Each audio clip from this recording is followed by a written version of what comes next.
మీ బట్టలకి సాఫ్టింగ్ ప్రొటెక్షన్ ఇచ్చే సరైన ప్రొడక్ట్ ఎలిమ్ ఫ్యాబ్రిక్ కండిషనర్. చాలా మందికి మెట్లెక్కి దిగితే మంచి వ్యాయామం అని అపోహ ఉంటుంది. నిజమే, మెట్లెక్కి దిగడం గుండెకి మంచిది, లంగ్స్కి మంచిది, బట్ మోకాళ్ళకి మంచిది కాదు. మోకాళ్ళకి చాలా చాలా చెడ్డ. అంటే ఎవరికైనా అది మెకానికల్, బయోమెకానికల్ ట్రూత్. అది 4 రెట్లు బరువు పోవటం అన్నది. కాబట్టి మెట్లు తగ్గించి దాని బదులు వేరే ఎక్సర్సైజ్ చేయొచ్చు. Brisk walking, cycling, treadmill, swimming అవన్నీ చేయొచ్చు.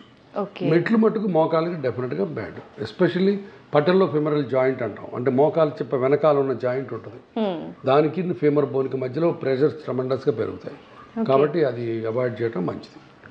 తర్వాత స్ట్రెంగ్త్ ఎలా పెంచుకోవాలి, ఇప్పుడు స్ట్రెంగ్త్ తగ్గించుకోవడం చెప్పాను. స్ట్రెంగ్త్ ఎలా పెంచుకోవాలంటే ఈ మోకాల పైన ఉన్న తొడ మజిల్ క్వాడ్రిసెప్స్ అంటాం, ఆ మజిల్ ఎంత బాగా పనిచేస్తే మోకాల్లో లోడ్ అంత బాగా తగ్గుతుంది. నేను పేషెంట్లకు అర్థమయ్యేది చెప్తుంటాను. మోకాలు అర్జునుడు అయితే తొడ కృష్ణుడు. సో కృష్ణుడు బాగుంటే అర్జునుడు బాగుంటాడు, కృష్ణుడు నిద్రపోతే అర్జునుడు నిద్రపోతాడు. సో కాబట్టి క్వాడ్రిసెప్స్ మజిల్ చాలా ఇంపార్టెంట్. అట్లానే ఇప్పుడు నెక్ పెయిన్కి ఐసోమెట్రిక్ నెక్ ఎక్సర్సైజ్ చెప్తాం. ఈ మజిల్స్ బాగా డెవలప్ అయితే నెక్ మీద లోడ్ తగ్గిపోద్ది.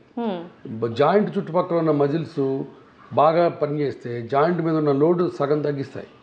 కాబట్టి జాయింట్ మీద లోడ్ తగ్గుతుంది. సో స్ట్రెంగ్త్ పెంచుకునే ఒక మార్గం క్వాడ్రిసెప్స్ ఎక్సర్సైజ్. అది సింపుల్గా ఎవరైనా చెప్తారు, యూట్యూబ్లో పోయినా కనబడుతుంది. నెంబర్ 2, లోపల ఉన్న కార్టిలేజ్ దారుఢ్యాన్ని పెంచడానికి గ్లూకోజమైన్ ట్యాబ్లెట్స్ ఉంటాయి. అవి కూడా మెడికల్ షాప్లో దొరుకుతాయి, ఓవర్ ద కౌంటర్.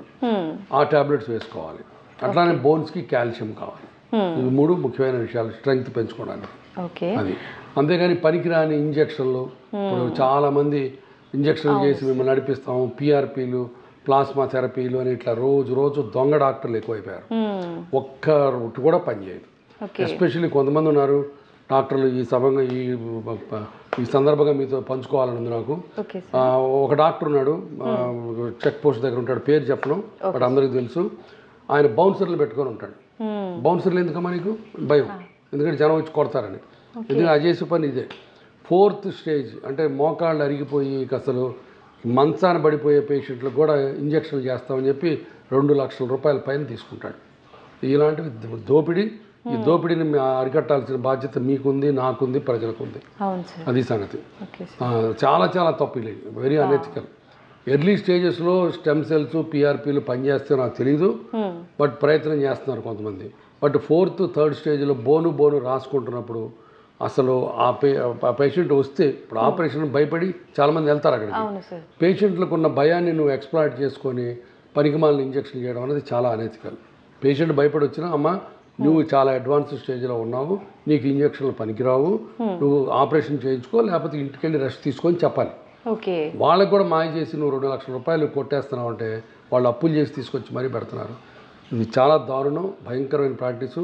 ఆ డాక్టర్కి నేను సభాముఖంగా చెబుతున్నాను, అని ఎప్పుడో డెఫినెట్గా పోలీసులు పట్టుకెళ్తారు. అంత తప్పు పనులు చేస్తున్నాడు. నిజంగా ఒక రకంగా ప్రజల్ని మోసం చేయటమే కదా, మోసం చేయటమే, భయంకరమైన మోసం చేయటం. అందుకనే చెప్తున్నాను, అలాంటి పనులు అసలు పేషెంట్లకు కూడా మీరు అడ్వాన్స్డ్ ఆర్థరైటిస్ వస్తే డాక్టర్లకు చూపించుకోండి, ఎక్సర్సైజ్ చేయండి. అన్నిటికీ ఆపరేషన్ అవసరం లేదు. మీరు గురువారెడ్డి దగ్గరికి వెళ్తే ఆపరేషన్ అంటాడని భయపడాల్సిన పని లేదు. నేను నా దగ్గరికి రోజు 100 మంది వస్తే 20 మందికి ఆపరేషన్ చెప్తాను. అనవసరంగా ఆపరేషన్ ఏ ఒక్కళ్ళు చేయము, బట్ అనవసరంగా ఇంజక్షన్లు చేస్తున్నారు. ఆ ఇంజక్షన్ చేయించుకొని డబ్బులు వేస్ట్ చేసుకోవద్దు. డబ్బుల కంటే ముఖ్యం, ఒక్కసారి ఆ ఇంజక్షన్లు లోపల జాయింట్లో ఇన్ఫ్లమేషన్ వచ్చి ఇన్ఫెక్షన్ వస్తుంది. నా దగ్గర కనీసం 4-5 అట్లా ఇన్ఫెక్షన్ వచ్చిన పేషెంట్లు ఉన్నారు. అప్పుడు జీవితం అంతా పోయినట్టే. కాబట్టి తొందరపడి మాయ మాటలు నమ్మి ఆపరేషన్ అని భయపడి వెళ్ళి ఇంజక్షన్లు చేయించుకోవద్దు. అది పేషెంట్లకి చెప్పే విన్నపం. నేను అసలు అరుగుదల అనేది ఎందుకు వస్తుంది సార్? ఇందాక మీరు చెప్పినట్టుగా స్ట్రెంత్ లేకపోవడం వల్లే అంటారా? జెనెటిక్స్ కూడా అరుగుదల మెయిన్ వయసుని బట్టి, తర్వాత బరువుని బట్టి, ఈ 2 మెయిన్.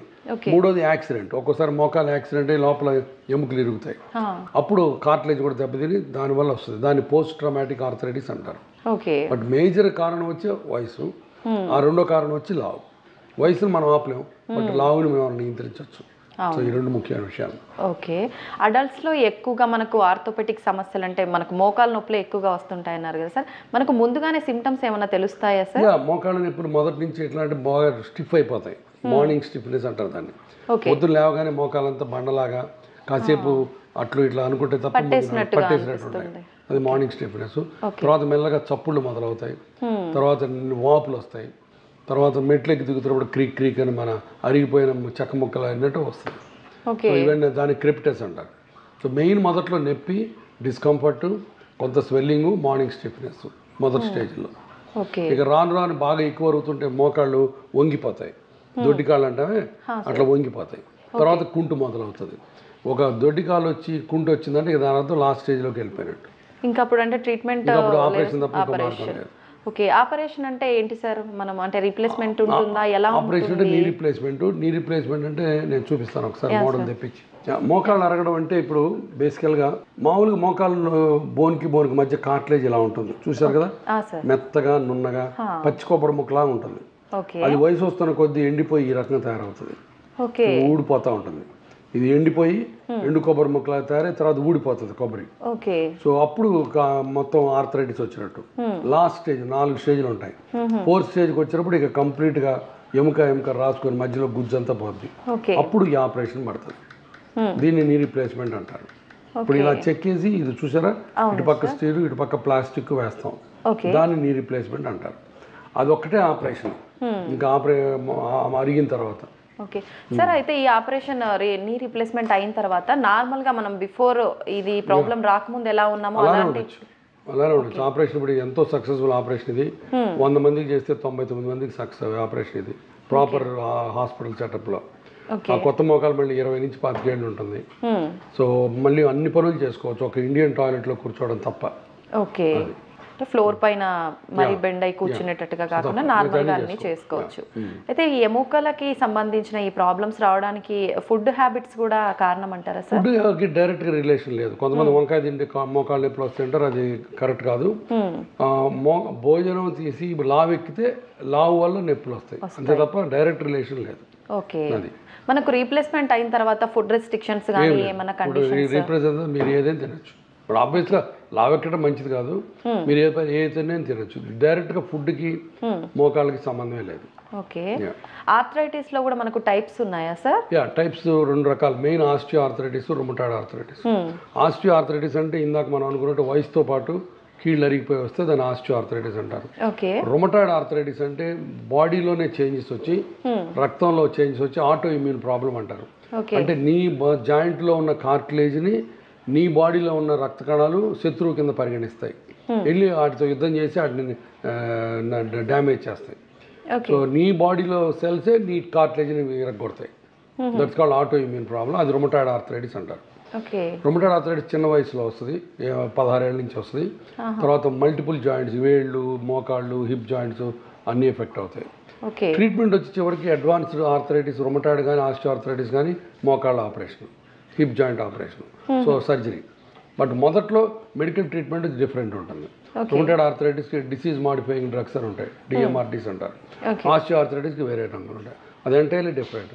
అందుకని రుమటాయిడ్ ఆర్థరైటిస్ ఉంటే మేము ట్రీట్ చేయం, దాన్ని రుమటాలజిస్ట్ దగ్గర పంపిస్తాం. రుమటాలజిస్ట్ అని వేరే స్పెషలిస్టులు ఉంటారు, వాళ్ళు చూడాలి.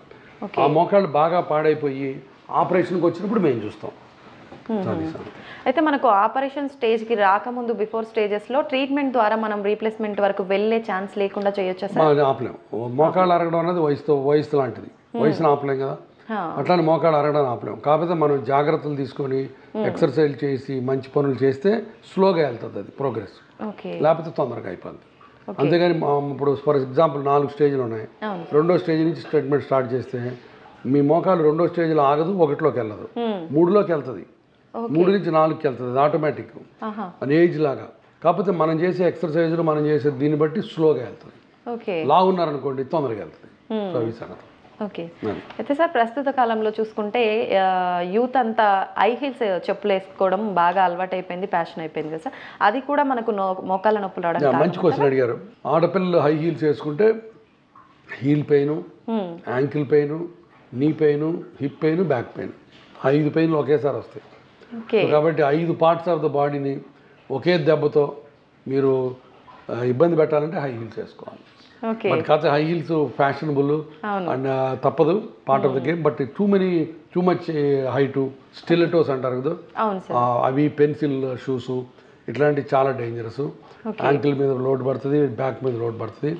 నేను ఎప్పుడు నా దగ్గరకు వచ్చిన పేషెంట్, అమ్మ ఎప్పుడో ఫ్రైడే రోజు సాటర్డే రోజు నైట్ క్లబ్లో తప్ప మిగతా టైంలో హై హీల్స్ వేసుకోవద్దు అని చెప్తారు. స్కిప్ చేయడమే బెటర్ అంటారు. Okay okay sir.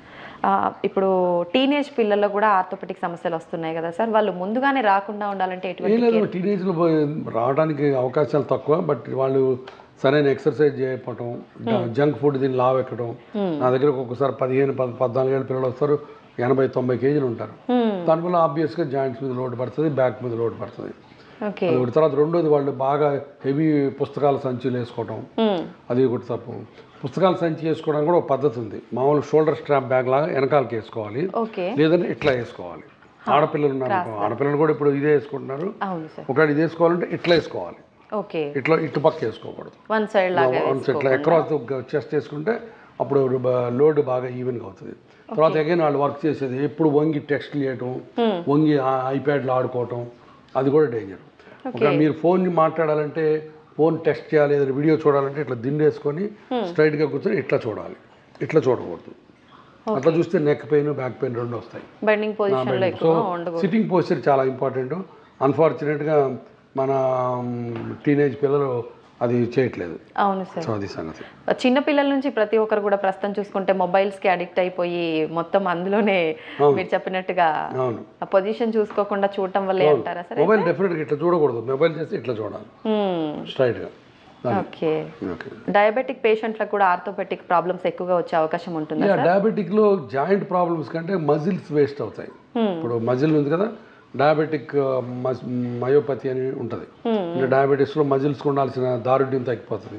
ఎప్పుడైతే మజిల్స్ వీక్ అవుతాయో ఇందాక మనం కూడా దాని చుట్టుపక్కల ఉన్న జాయింట్స్ మీద లోడ్ పడుతుంది. సో కాబట్టి డయాబెటీస్లో అది ప్రాబ్లం. ఎందుకంటే డయాబెటిక్ డైరెక్ట్గా జాయింట్ రిలేషన్ లేదు, బట్ మజిల్స్ వీక్ అవడం వల్ల జాయింట్ నొప్పులు కూడా కొంత డయాబెటీస్లో ఎక్కువ ఉంటాయి. ఒక్కొక్కసారి డయాబెటిక్ ఎక్స్ట్రీమ్ డయాబెటీస్లో న్యూరోపతిక్ జాయింట్స్ అని ఉంటాయి. అంటే దాని అర్థం జాయింట్లో నొప్పి ఉండదు. నొప్పి లేకపోతే వాళ్ళ హాయి కదా అనుకుంటాం మనం, కానీ తప్పది. దేవుడు మనకి నొప్పి ఎందుకు ఇచ్చాడంటే ప్రొటెక్ట్ చేసుకోవడానికి. వాళ్ళకు డయాబెటిక్ ఒక్కసారి న్యూరోపతిక్ జాయింట్స్ అని యాంకిల్ జాయింట్ మొత్తం లోపల ఉన్న ఎముకలన్నీ ఇరిగిపోయి, జాయింట్ అంతా అరిగిపోయి, మోకాలంతా యాంకిల్ అంతా డిఫార్మ్డ్ అయిపోద్ది, అయినా వాళ్ళకి నొప్పి ఉండదు. తర్వాత వాళ్ళకి ఎక్కడన్నా వేడి మీద కాలేస్తే మంట తగలుతావు, సో దాంతో పుండ్లు పడతాయి. సో డయాబెటిక్ న్యూరోపతిక్ జాయింట్స్ చాలా ఇబ్బందికరమైన విషయాలు. అది డయాబెటీస్లో ఎక్స్ట్రీమ్, అందరికీ రాదు, కొంతమందికి వస్తుంది. ఓకే. అయితే మనం రీప్లేస్మెంట్ విషయానికి వస్తే ఎక్కువగా మనకి ఈ సమస్య ఏజ్డ్ వాళ్ళలోనే వస్తుంది, మనకు అది వాళ్ళలోనే అవసరం పడుతుంది కదా సార్. వాళ్ళలో హెల్త్ ఇష్యూస్ కూడా ఎక్కువగా ఉంటుంటాయి కదా, అప్పుడు సర్జరీ చేయాలంటే ముందుగా ఇప్పుడు మేము చేసేది 70 years ప్లస్, ఇప్పుడు వాళ్ళు 85 years వాళ్ళు చేసి వచ్చాను. ఓకే. వాళ్ళందరికీ కోమార్బిడ్ కండిషన్స్ అంటారు, అంటే షుగరు, బీపీ ఇట్లాంటివి ఉంటాయి. బట్ ఆల్మోస్ట్ 60 to 70% ఆఫ్ పీపుల్కి ఉంటాయి. బట్ వాటన్నిటిని మేము ముందే ఒక 2 రోజుల ముందు ట్రీట్మెంట్ చేసుకొని, ఒక రోజంతా బ్లడ్ టెస్టులు చేయించుకొని, ఇప్పుడు ఏ మోకాళ్ళ ఆపరేషన్ చేయాలని అట్లా చేయం. ముందు ఒక రోజంతా కార్డియాలజిస్ట్ చూస్తాడు, డయాబెటాలజిస్ట్ చూస్తాడు, ఫిజిషియన్ చూస్తాడు, డెంటల్ డాక్టర్ చూస్తారు, ఎనస్థీషియాలజిస్ట్ చూస్తారు. వీళ్ళందరూ అన్ని పరీక్షలు చేసి వాళ్ళ వాళ్ళ రెస్పెక్టివ్ డిపార్ట్మెంట్ నుంచి గ్రీన్ ఫ్లాగ్ ఊపితేనే మేము ముందుకెళ్తాం. వీళ్ళలో ఏ ఒక్కళ్ళు అబ్జెక్షన్ పెట్టినా కూడా ఆపరేషన్ చేయం. సో ఆపరేషన్ అనేది చాలా స్ట్రెయిన్తో కూడిన పని. సో అన్లెస్ ఆప్టిమైజేషన్ చేస్తే తప్ప ఆపరేషన్ చేయం. అందుకని జాయింట్ రిప్లేస్మెంట్ అన్నది చిన్న చిన్న ప్లేసుల్లో అట్లా నర్సింగ్ హోమ్లో చేసుకోవడం మంచిది కాదు. ఎందుకంటే ఇది చాలా టీమ్ వర్క్. ఆపరేషన్ బాగానే అవుతుంది, ఆపరేషన్ అయిన తర్వాత కాంప్లికేషన్ వస్తాయి. ఎందుకంటే పేషెంట్ అందరూ 60-70 దాటిన వాళ్ళు. సో వాళ్ళకి కాంప్లికేషన్ వచ్చినప్పుడు రియల్ టైంలో ట్రీట్మెంట్ ఇవ్వడానికి కార్డియాలజిస్టులు కావాలి, క్యాత్ ల్యాబ్స్ కావాలి, డయాలసిస్లు కావాలి. సో ఇవన్నీ ఉన్న ప్లేస్లో చేయించుకోవడం మంచి పని. ఓకే. కాంప్లికేషన్స్ అంటే ఎటువంటి కాంప్లికేషన్స్? ఒక్కొక్కసారి మనం ఎంత జాగ్రత్తలు తీసుకున్నా ఆపరేషన్ అయిన తర్వాత 24-48 hours ఒక్కొక్కసారి హార్ట్ ప్రాబ్లమ్స్ వస్తాయి, ఒక్కొక్కసారి లంగ్ ప్రాబ్లమ్స్ వస్తాయి. బట్ వెరీ రేర్, 1000 మందిలో ఒకరికి వస్తుంది, బట్ వస్తాయి ఒక్కోసారి రేర్గా.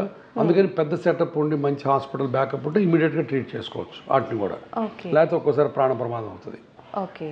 అంటే ముందుగానే రాకుండా మనం తీసుకునే ఛాన్స్ ఏం లేదు అంటే, బట్ ఒక్కొక్కసారి మనం ప్రీ ఆపరేటివ్గా ఎంత ఆప్టిమైజ్ చేసినా అన్నీ కరెక్ట్గా ఉంటాయి. బట్ ఒక్కోసారి 1000 మందిలో ఒకళ్ళకి ఆపరేషన్ అయిన తర్వాత ఆపరేషన్ స్ట్రెయిన్ వల్ల హార్ట్లో ప్రాబ్లమ్స్ వస్తాయి. ఆపరేషన్ ముందు బాగానే ఉంటుంది, ఆపరేషన్ తర్వాత రావచ్చు. అదేం డాక్టర్ గారు ఆపరేషన్ ముందు బాగానే ఉంది కదా, ఇప్పుడు ఎందుకు వచ్చిందని అడుగుతారు కొంతమంది. దాని మన చేతుల్లో ఏం లేదు. అక్యూట్ కొరోనరీ సిండ్రోమ్ అంటారు దాన్ని.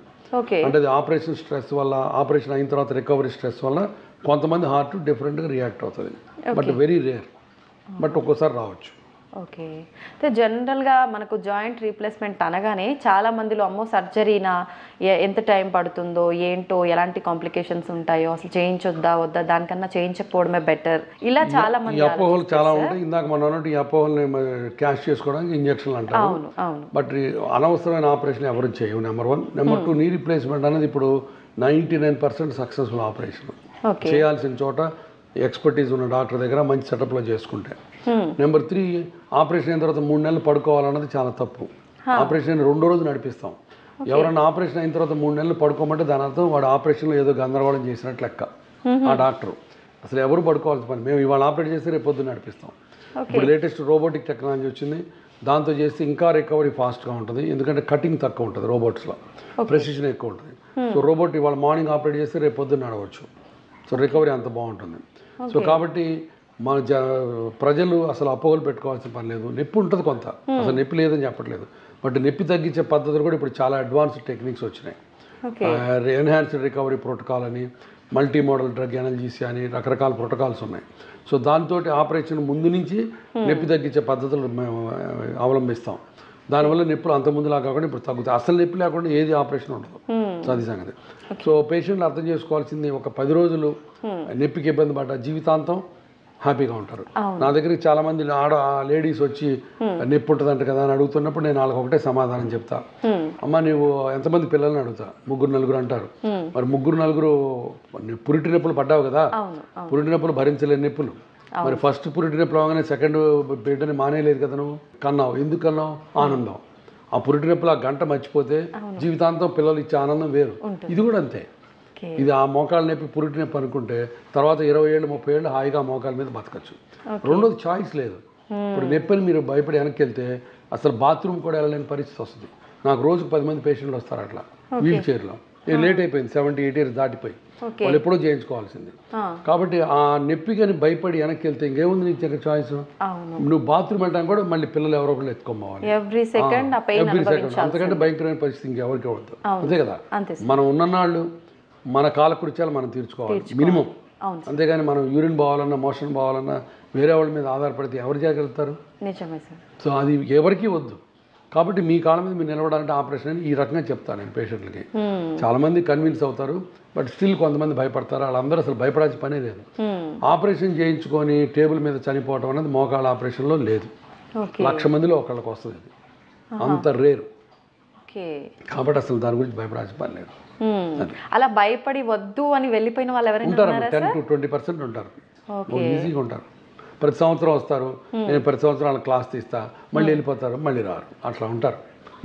ఈ లోపల ఆ దొంగోడు ఉన్నాడు కదా, ఆ బౌన్సర్లు పెట్టుకున్నాడు, వాళ్ళు అంటూ ఇంజక్షన్ చేసి వాడు 2 లక్షలు కొట్టేస్తాడు, అప్పుడు అయిపోద్ది మళ్ళీ. సంగతి. అయితే సార్ ఎక్కువగా మనం పెయిన్ కిల్లర్స్ మెడిసిన్ నార్మల్గా యూజ్ చేయడం వల్ల కూడా ఈ సమస్యలన్నీ రావడానికి ఛాన్స్ ఉంది. మంచి క్వశ్చన్ ఇది కూడా. కొన్ని అనవసరమైన మందులు అంటే పెయిన్ కిల్లర్స్ రిపీటెడ్గా వాడితే NSAIDs అంటాం మనం, non steroidal anti inflammatory drugs. అవి వాడటం వల్ల కిడ్నీలు పాడవుతాయి, లివర్ దెబ్బతింటుంది, గ్యాస్ట్రిక్ ఇరిటేషన్ వస్తుంది. సో అన్ని రకాల చెడ్డ అది ఎక్కువ రోజులు వాడితే. కాబట్టి ఎక్కువ రోజులు ఆ మందులు వాడుకోకూడదు. అది అందుకని ఆపరేషన్ చేయించుకుంటే అప్పుడు మందులు వాడుకోకుండా సరిపోతుంది. అది బట్ కొంత లో మెయింటెనెన్స్ డ్రగ్స్ ఉంటాయి. ఫర్ ఎగ్జాంపుల్ పారాసిటమాల్, తర్వాత అల్ట్రాసెట్, ఇట్లాంటి టాబ్లెట్స్ కొన్ని నెలల తరబడి వేసుకోవచ్చు, but not every tablet. Sir osteoporosis అంటారు అంటే ఏంటి సార్? చాలా మంది ఆస్టియోపోరోసిస్ మోకాళ్ళు అరగటం ఒకటి అనుకుంటారు, అది వేరు. ఆస్టియో ఆర్థరైటిస్ అంటేనేమో జాయింట్ అరగటం, ఆస్టియోపోరోసిస్ అంటే ఎముకల్లో కాల్షియం తగ్గడం. ఆస్టియోపోరోసిస్ వల్ల ఆర్థరైటిస్ రాదు. ఆస్టియోపోరోసిస్ అంటే ఎముకలు పలచబట్టడం. అది ఒరిజినల్గా ఆడవాళ్ళు మగవాళ్ళు అందరికీ 60 దాటిన తర్వాత ఆడవాళ్ళకి ఎస్పెషల్లీ పీరియడ్స్ ఆగిపోయిన తర్వాత, అంటే పోస్ట్ మెనోపాజల్ ఈస్ట్రోజన్ హార్మోన్ లేకపోవడం వల్ల బోన్స్లో కాల్షియం తగ్గుతుంది. సో దాంతో బోన్స్ బ్రిటిల్ అయిపోయి కింద పడితే ఇరగటం, చాలా తొందరగా నొప్పులు రావడం జరుగుతుంటాయి.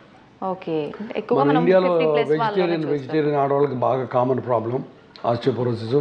తర్వాత చిన్న వయసులో గర్భసంచి ఓవరీస్ తీసేస్తే దానివల్ల కూడా కొంత ఎఫెక్ట్ ఉంటుంది. ఓకే. అయితే దీనికి ముందుగానే మనం అంటే జాగ్రత్త తీసుకోవాలంటే సార్ అలా ఉంది? జాగ్రత్త ఆడపిల్లలు ఎస్పెషల్లీ 16 ఏళ్ళ 20 ఏళ్ళ నుంచి కొంచెం ఎక్సర్సైజ్ బాగా చేయాలి, రెగ్యులర్ కాల్షియం ఇంటేక్ తీసుకోవాలి, తర్వాత మిల్క్ ప్రోడక్ట్స్, ఎగ్ ప్రోడక్ట్స్ తీసుకోవాలి, తర్వాత వాకింగ్ లాంటివి చేయాలి, అంటే ఇంపాక్ట్ యాక్టివిటీస్ ఉండాలి. ఓకే. దీంట్లో కూడా మనకు టైప్స్ ఉంటాయా సార్? ఆస్టియోపోరోసిస్లోనే ఉంటాయి, బట్ ఓవరాల్ జనరల్గా ఆస్టియోపోరోసిస్ అంటే సింపుల్ ఒకటే స్ట్రైట్ ఫార్వర్డ్ ఆస్టియోపోరోసిస్. దీనికి ట్రీట్మెంట్ ఎలా ఉంటుంది? ట్రీట్మెంట్ అయినా దానికి కాల్షియము, వైటమిన్ డి, తర్వాత రెగ్యులర్ వాకింగ్, తర్వాత ఇప్పుడు దాంట్లో చాలా ఇంకా డిఫరెంట్ మాలిక్యూల్స్ ఉన్నాయి. ఆ మాలిక్యూల్స్ అవసరాన్ని బట్టి ఇస్తారు. ఓకే, అంటే ఫుడ్ రూపంలో తీసుకోవచ్చా సార్? ఫుడ్ రూపంలో సప్లిమెంట్స్ తీసుకోవాలి. ఆస్టియోపోరోసిస్ ఒకసారి ఎస్టాబ్లిష్ అయిన తర్వాత కంపల్సరీగా దానికి ట్రీట్మెంట్ ఫిజిషియన్స్ కానీ, డయాబెటాలజిస్టులు కానీ, రొమటాలజిస్టులు కానీ ఇస్తారు. ఓకే, దీనికి సిమ్టమ్స్ ఏమైనా ఉంటాయా సార్? అంటే ముందుగానే osteoporosis symptoms bone pains, muscle pains, బాగా ఇక్కడ నొక్కితే నొప్పి, ఇక్కడ నొక్కితే నొప్పి, ఇక్కడ నొక్కితే నొప్పి అంటుంటారు. అది మెయిన్. అది bone pain, muscle pain, that is ఆస్టియోపోరోసిస్కి సిమ్టమ్స్. అసలు ఒళ్ళంతా నొప్పులుగా ఉంటాయి అన్నమాట. అయితే ఇప్పుడు చాలా వరకు చిన్న పిల్లల్లో అయినా, పెద్దవాళ్ళు అయినా, మిడిల్ ఏజ్ అయినా, ఎవరైనా సరే ఎక్కడ పట్టుకున్న పెయిన్, మోకాలు నొప్పి, మెడ నొప్పి, ఆ నొప్పి, ఈ నొప్పి, కాలు నొప్పి కామన్గా వింటున్నాం సార్. అసలు దీనికి అంతా రీజన్ మంచి calcium food, calcium, vitamin D3 లేకపోవడం, సరైన ఎక్సర్సైజ్ లేకపోవడం. అది బోన్స్ స్ట్రాంగ్ ఉండాలంటే ఏ ఫుడ్ మన లైఫ్ స్టైల్లో? Regular milk, cheese, butter, eggs, boiled egg whites, ఇవన్నీ తీసుకోవాలి అన్ని. సో అన్ని లావ్ ఎక్కుతారంటారు, లావేం పెద్ద ఎక్కరు. కొలెస్ట్రాల్ ఫుడ్స్ కాదు ఇవన్నీ. సో అది తీసుకోవాలి తప్పదు. తర్వాత ladies especially from the age of 16 to 60 కంపల్సరీగా 1 గ్రామ్ ఆఫ్ కాల్షియం సప్లిమెంట్ తీసుకోవాలి. అట్లనే 1000 international units of vitamin D తీసుకోవాలి. ఓకే, సో అది అందుకని కాల్షియం సప్లిమెంట్స్ కూడా ఇంపార్టెంట్. ఏజ్ నుంచి తీసుకోవాలి? 16 to 60. 16 to 60. తర్వాత పీక్ బోన్ మాస్ అంటారు దాన్ని. అంటే మనం యంగ్ వయసులో మనం డబ్బులు సంపాదించి బ్యాంకులో వేసుకున్నట్టు, ఎస్పెషల్లీ ఉమెన్కి యంగ్ ఏజ్లో అంటే 16 to 40 ఇయర్స్లో బోన్ మాస్ ఎంత డెవలప్ అయితే అదే ఇంకా తర్వాత కొత్తగా డెవలప్ కాదు. దాన్ని పీక్ బోన్ మాస్ అంటారు. అది మీరు యంగ్ ఏజ్లో మంచి అలవాట్లతోటి బాగా ఎక్సర్సైజ్ చేసి మంచి ప్రొడక్ట్స్, మిల్క్ ప్రొడక్ట్స్ తీసుకుంటే అప్పుడు మీ పీక్ బోన్ మాస్, బ్యాంకులో బాగా కాల్షియం ఎక్కువ ఉంటుంది, అది తర్వాత ఉపయోగపడుతుంది మీకు. అది అయితే సార్ జనరల్గా ఇంట్లో పెద్దవాళ్ళు చెప్తూ ఉంటారు బోన్ సూప్ తాగితే ఎముకలు గట్టి పడతాయి అని చెప్పి, అది నిజమే అంటారా సార్? నిజమే. Bone soup is a good nutrient for the micro nutrients ఉంటాయి, తాగొచ్చు. ఓకే, అంటే వీక్లీ ఎనీ టైమ్స్ తీసుకోవచ్చు సార్? ఎనీ టైమ్స్ అనే లేదు, డిపెండ్. రోజు ఒకటి తాగినా పర్లేదు. ఓకే, వెజిటేరియన్స్ కొంతమంది తాగరు. వెజిటేరియన్స్కి సోయా ప్రిపరేషన్స్, చీజు, తర్వాత టోఫు, పన్నీరు, ఇవి తీసుకోవాలి. ఓకే, మిల్క్ ప్రొడక్ట్స్ అవి తీసుకుంటే మంచిది. ఓకే, మోకాళ్ళు బాగా అరిగిన తర్వాత 4th స్టేజ్కి ఆపరేషన్ ముఖ్యం. ఇందాక చెప్పినట్టు నీ రీప్లేస్మెంట్. నీ రీప్లేస్మెంట్ మీద అపోహల గురించి ఆల్రెడీ మాట్లాడుకున్నాం. బట్ ఈ నీ రీప్లేస్మెంట్ 99% సక్సెస్ఫుల్ ఆపరేషన్, భయపడకుండా వచ్చి చేయించుకోవాలి. ఇప్పుడు దాంట్లో రోబోటిక్ టెక్నాలజీ వచ్చింది. రోబోటిక్ టెక్నాలజీతో చేస్తే ఇంకా రికవరీ ఫాస్ట్గా ఉంటుంది, బెండింగ్ ఎక్కువ ఉంటుంది, ఎప్పుడైనా కావాలంటే కింద కూర్చోవచ్చు. బట్ నీ రీప్లేస్మెంట్ నొప్పులు అని చెప్పి భయపడి వెళ్ళి దొంగ ట్రీట్మెంట్లు, దొంగ ఇంజక్షన్లు చేయించుకోవద్దని నేను ప్రజలందరికీ నేను చేతులెత్తి దండం పెట్టి చెప్తున్నాను. మీరు నా దగ్గరకు వచ్చి ఆపరేషన్ చేయించుకోవడానికి భయపడితే ఇంట్లో కూర్చొని చేతనంత వరకు ఎక్సర్సైజ్ చేసి ట్యాబ్లెట్స్ వేసుకోండి. బట్ ఈ పనికిమాలిన ఇంజక్షన్ చేయించుకోవద్దు, పనికిరావు. వాటి వల్ల ఒక్కోసారి డేంజరు, ఇన్ఫెక్షన్ వచ్చిందంటే మోకాలు మొత్తం పాడైపోద్ది, కాబట్టి అది చేయొద్దు. అయితే సార్ డాక్టర్ అంటే మనకు దేవుడితో సమానం అంటుంటారు. నిజంగా ఏ ప్రాబ్లం వచ్చినా భగవంతుడు మన దగ్గర లేకపోయినా డాక్టర్ల రూపంలో మన దగ్గర ఉండి ఏ సమస్య వచ్చినా క్లియర్ చేస్తూ ఉంటారు. నిజంగా మీకు ముందు నుంచే డాక్టర్ అవ్వాలని ఉండేనా సార్? నాకు చిన్నప్పటి నుంచి డాక్టర్ కావాలని మా అమ్మ కోరిక కూడా. సో అది అందుకనే 1, 2, 3, 4 సార్లు మెడికల్ ఎంట్రన్స్ రాసి 4సారి సీట్ సంపాదించాను నేను. మొదటి మటుకు ఎవ్రీ టైం 1 మార్క్ 2 మార్క్స్లో తగ్గిపోయేది. అప్పుడు కాకినాడ రంగనా మెడికల్ కాలేజీలో డొనేషన్ ఎంత 70,000 రూపీస్ ఎంతో. ఆ 70,000 నా దగ్గర లేవు. సో కాబట్టి మెడికల్ కాలేజీ కోసం పట్టు వదలని విక్రమార్కుల్లాగా చివరికి సీట్ సంపాదించాను. That's what I enjoy every moment of my doctor career.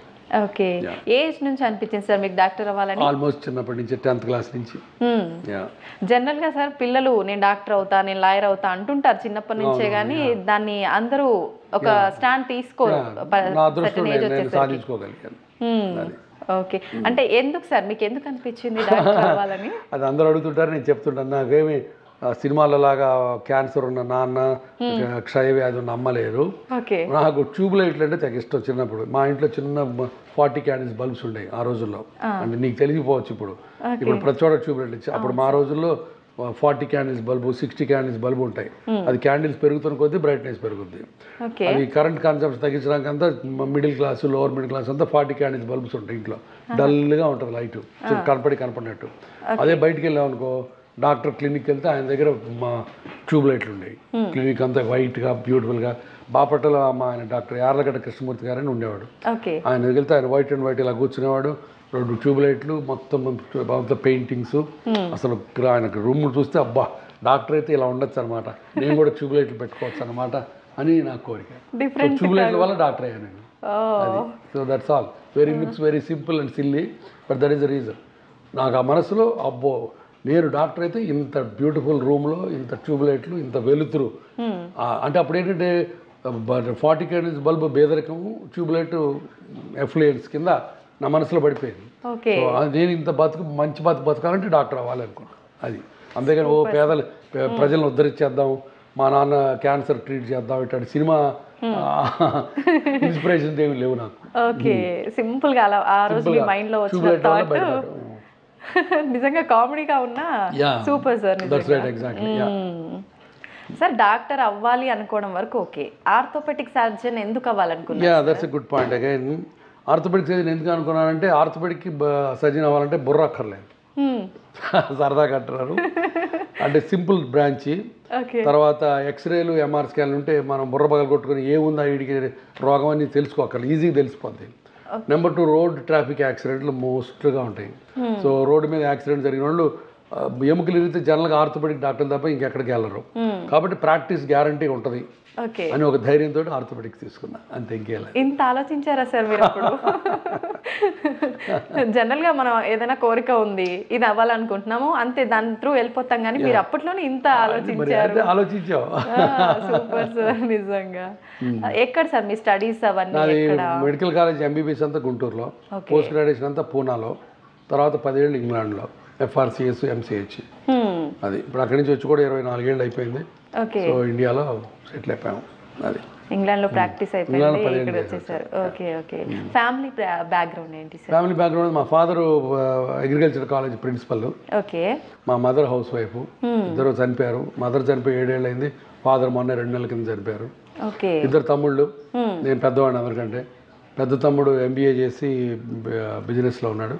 రెండో తమ్ముడు IIT ఖరగ్పూర్లో ఇంజనీరింగ్ చేసి అమెరికాలో ప్రొఫెసర్గా ఉంటాడు. మీరు ఒక్కరే ఈ సైడ్ లో ఉన్నారు? మా ఫ్యామిలీలో డల్ నేనే, అందుకే నేనే డాక్టర్ అయ్యాను. తర్వాత చెల్లెళ్ళు ఎవరు లేరు, ముగ్గురు.